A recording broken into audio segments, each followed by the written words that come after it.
ఈ కొత్త ప్రభుత్వం కొత్త నిధులు ఇచ్చుడు కాదు, ఉన్న నిధులనే ఆపేస్తాను. వీళ్ళు ఎంత పిచ్చోళ్ళు అంటే, సిరిసిల్ల ప్రజల మనసు గెలవాలంటే, వేములవాడ ప్రజల మనసు గెలవాలంటే కేసీఆర్ గారు ఇచ్చిన దానికంటే ఎక్కువ చేయాలి కదా. కేసీఆర్ చేసిన దానికంటే ఎక్కువ పని చేసి ఇగో మేము ఆయన కంటే బాగా చేసినామని చెప్పుకోవాలి. కానీ వీళ్ళు ఎట్లున్నారు, ఉన్న గీతను చెరిపేసే ప్రయత్నం చేస్తాను.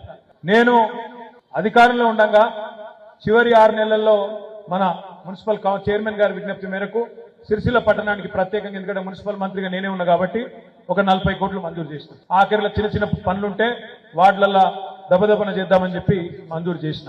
ఈ ప్రభుత్వం వచ్చినాక, కాంగ్రెస్ ప్రభుత్వం వచ్చినాక ఎంత కుత్సితమైన బుద్ధి అంటే, ఎంత చిన్న మనసు, ఎంత కురుస బుద్ధి అంటే, ఆ 40 కోట్లను కేవలం సిరిసిల్ల కాబట్టే పక్కకు పెట్టేసింది. ఒక సిరిసిల్ల మీద పగబట్టినట్టు అట్లా కార్యక్రమాలు. పోనీ బయట అంతా ఏమైనా ఉద్ధరించినా అంటే కొత్తగా ఎక్కడ ఒక పైసా ఇచ్చింది లేదు. ఏమైందా మరి, ఏం చేసిండ్రు సంవత్సరంలో అంటే ఒకటి మాత్రం చేసింది. 1,40,000 కోట్ల అప్పు మాత్రం చేసింది రేవంత్ రెడ్డి ప్రభుత్వం.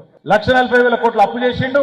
పోనీ కొత్తగా ఒక ఇటుక పెట్టిండా, ఒక దగ్గర మోరి కట్టిండా, ఒక కొత్త నల్ల పెట్టిండా, ఒక కొత్త స్కీమ్ పెట్టిండా, ఒక ఆడబిడ్డకు తులం బంగారం ఇచ్చిండా, ఒక్క మన ఆడబిడ్డకు 2,500 రూపాయలు ఇచ్చిండా, ఒక్క రైతుకు 15,000 ఇచ్చిండా ఖాతాలంటే ఎవ్వలకు చేసిందేమి లేదు. బస్సు ఫ్రీ అన్నారు, తులం బంగారం అన్నారు, ఫ్రీ స్కూటీలు అన్నారు, మీకు సిలిండర్ 500కి అన్నారు, కరెంటు ఫ్రీ అన్నారు. మాటలు మాత్రం కోటలు దాటినాయి కానీ చేతలు మాత్రం కడప దాటలేవు. అందుకే ఇలా గ్రామ సభలు పెడితే అక్కడ ఏమి వినబడుతున్నది మ్యూజిక్.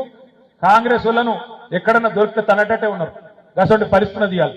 మీరు చూడండి, కాంగ్రెస్ వాళ్ళ మీద కోపం, ఎమ్మెల్యేల మీద కోపం, ప్రభుత్వం మీద కోపం. పాపం ఇలా అధికారులు బలైతా ఉన్నారు. రేవంత్ రెడ్డి గారి ప్రభుత్వం యొక్క అసమర్థ వైఖరి వల్ల, వీళ్ళ శాతగాంతనం వల్ల అధికారులు బలైతా ఉన్నారు. ఎక్కడికక్కడ అధికారులు నిలదీస్తా ఉన్నారు.